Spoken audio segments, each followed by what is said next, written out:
আজকে এই উপস্থাপনায় শরঞ্জি চক্রবর্তীর লেখা ছোট একটি উপন্যাস নিয়ে কথা বলবো। অবশ্য সাহিত্য উপন্যাস এইগুলো না ছোট বড় দিয়ে বিচার করা অনুচিত, কিন্তু যেহেতু উপন্যাসের পরিধিটি ছোট তাই ছোট উপন্যাস বলেই আমি উল্লেখ করলাম। উপন্যাসটিকে উপন্যাস না বলে উপন্যাসিকাও বলা যায়, কিন্তু উপন্যাসিকার মতো অতটা ছোট না, আবার বৃহৎ আকার উপন্যাসও নয়। তো আর কথা না বাড়িয়ে আজকের আলোচনা শুরু করব।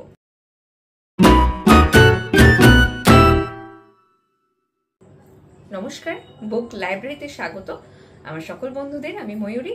আজকে এই উপস্থাপনায় আমি শরঞ্জি চক্রবর্তীর লেখা, বেশ অনেকদিন আগের লেখা একটি উপন্যাস নিয়ে কথা বলবো।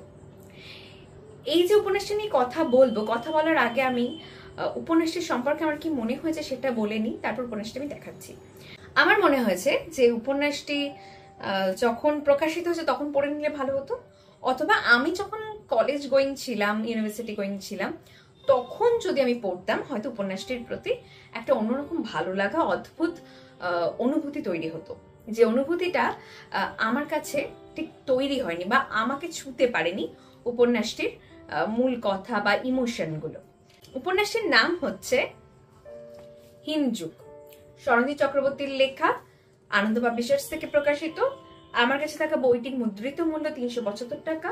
বইটি প্রথম সংস্করণ ২০১৮ এপ্রিল, আর প্রথম ইবুক সংস্করণ ২০২০, আর এটা হচ্ছে পঞ্চম মুদ্রণ ২০২৩।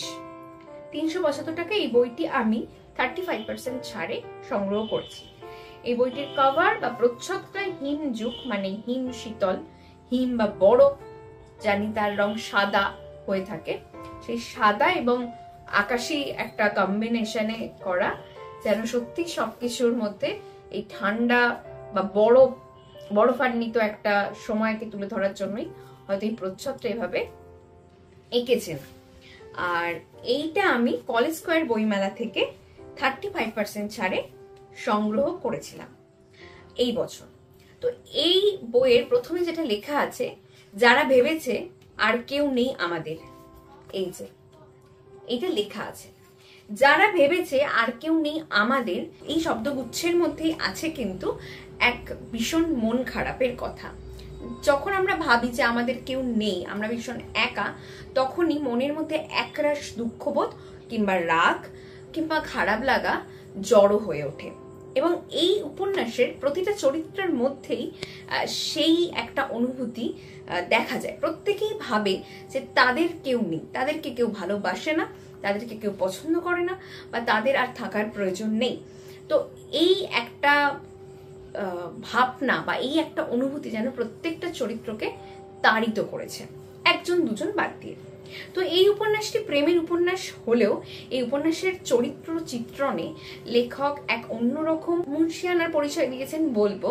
কিন্তু আমি যদি কলেজ স্টুডেন্ট হতাম তাহলে এই কথাটা আরো বেশি সত্যিভাবে মানে অনুভব করতাম।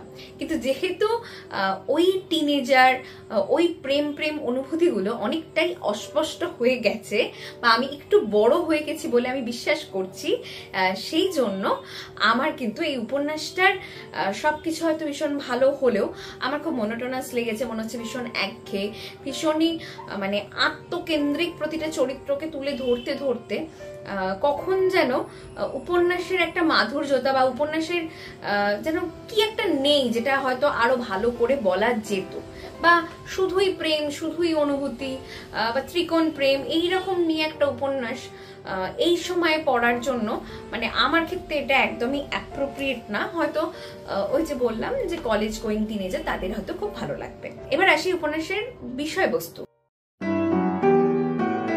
মেঘাদ্রি নামক একজন রাইটারকে পাই, সাহিত্যিক, যিনি ভীষণই ফেমাস। তো তিনি বাইরের দেশে লেখালেখি করেন, সেখানে খুবই মানে পরিচিত একজন লেখক। তিনি একটা অনুষ্ঠানে গিয়ে জয়ী বলে একটি মানে বিবাহিত মহিলা বা একজন রমণীর প্রেমে পড়েন, এবং সেই সম্পর্কটি ছেড়ে জয়ী মেঘাদ্রির সাথে বার্চেন নামক একটি শহরে চলে আসে। এই যে মেঘাদ্রি এবং জয়ী দুজনেই বিবাহিত অবস্থায় দ্বিতীয় ম্যারেজে মানে এগিয়ে যায়, তাতে তাদেরকে নিয়ে নানান রকম সমস্যা বা গসিপিং তৈরি হয়, এবং সেই জন্যই মেঘাদ্রি ডিসিশন নেয় যে তারা এই জায়গা ছেড়ে চলে যাবে। এবার যখন একটা সংসারে বাবা দ্বিতীয় বিয়ে করছে, তখন সেই বাচ্চাটা, সেই সন্তানের মনের মধ্যে কি কি ছবি তৈরি হচ্ছে বা সেই সন্তানের মনের কি কি সমস্যা হচ্ছে, সেই ছবি আমরা পাই। কারণ মা মানে মেঘাদ্রির স্ত্রী সুহাসিনী নামক চরিত্রটিকে দেখানো হয় যে তার জীবনটা সম্পূর্ণই ঘিরেছিল মেঘাদ্রিকে। যখন সে জানতে পারলো যে মেঘাদ্রি আরেকজনের সাথে কমিটেড হচ্ছে, তখন তার মনের অবস্থা কি, তখন সে কি করছে, এবং একটা সময় পর সুহাসিনী মারা যাচ্ছে এবং তাদের সন্তানের কি পরিণতি হচ্ছে আমরা দেখতে পাবো এই উপন্যাসে। একটা সন্তান বা একটা ছেলে বা একটা মেয়ে প্রচন্ড রুক্ষ রুড ব্যবহার করছে সবার সাথে, বারবার কমিট করছে সুইসাইডের জন্য, হাত কাটছে। এই যে এই ছবিগুলো কিন্তু আমরা অনেক সময় আমাদের বাস্তব জীবনে দেখে থাকি, তার পিছনের কারণটা একদমই আমরা ভাবি না। তার পিছনে ভাবি যে খারাপ হয়ে গেছে ছেলেটা বা খারাপ হয়ে গেছে মেয়েটা, একদম কারোর কথা শোনে না, নেশা টেশা করে। তো এখানেও কিন্তু দেখানো হয় যে কুটু বলে যে চরিত্রটিকে দেখি, যে মেঘাদ্রির একমাত্র সন্তান, সে কিন্তু নেশা করে, বিভিন্ন রকমের নেশা করে এবং বারবার মানে কষ্ট হলে, রাগ হলে সুইসাইড করার চেষ্টা করে। এইরকম চরিত্র আমরা বাস্তবে দেখতে পাই, যারা কষ্ট হলে, রাগ হলে সেইটা প্রকাশ করতে পারে না এবং প্রকাশের মাধ্যম হিসাবে নিজেকে কষ্ট দেওয়াটাকেই শ্রেয় বলে মনে করে।